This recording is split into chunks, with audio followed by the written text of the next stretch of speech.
Eto na mga kabasketball, Justin Brownlee na-injury sa kanyang paglalaro sa Indonesia Basketball League. At Kai Sotto, number 1 shot blocking center na ngayon sa Japan B-League per 36 minutes.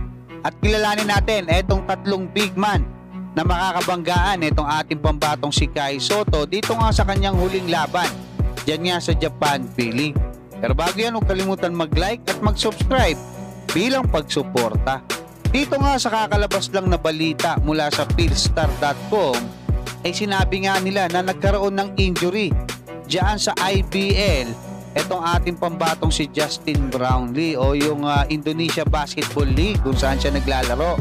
Kasi doon sa naging post nila ay nakasama nga dito nga sa injury list ng Pilita Jaya yung team niya etong ating pambatong si Justin Brownlee. At nagkaroon daw siya ng contusion at nangangailangan ng 1 hanggang 3 linggo.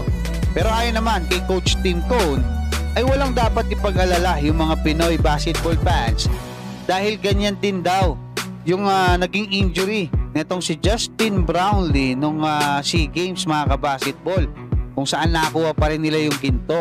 Pero alam naman natin na hindi natin masasabi sa ngayon yan hanggat hindi natin nakikitang maglaro ulit etong si Justin Brownlee pagka naka-recover siya. Patungkol naman mga kabasketball dito sa magiging huling game netong ating pambatong si Kai Sotto dyan nga sa Japan B-League ngayong season ay makakalaban nila etong Kawasaki mga kabasketball.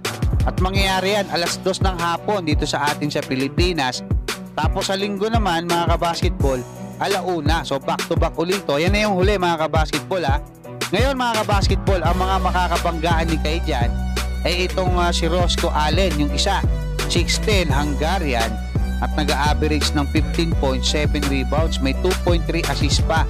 At nandyan din itong 6'11 na si Nick Pasecas na medyo may edad na 38 years old na at nag-average pa rin ng 16 points at almost 9 rebounds per game. Meron pa siyang 3.7 assists per game mga kabasketball kaya mautak to no. At si Jordan Heath na isang 6'10 nag-average ng 7.8 points at almost 7 rebounds per game. So yan mga kabasketball, antabayanan natin yan kasi napakagandang laban yan. At bukod nga dyan mga kabasketball, sinilip ko rin etong mga leaders ng Japan B-League kasi kung ilalagay mo na pantay-pantay sila ng oras no, for 36 minutes yung mga sentro ng Japan B-League, magna number 1 si Kai dyan sa stats per game or sa blocks per game mga kabasketball.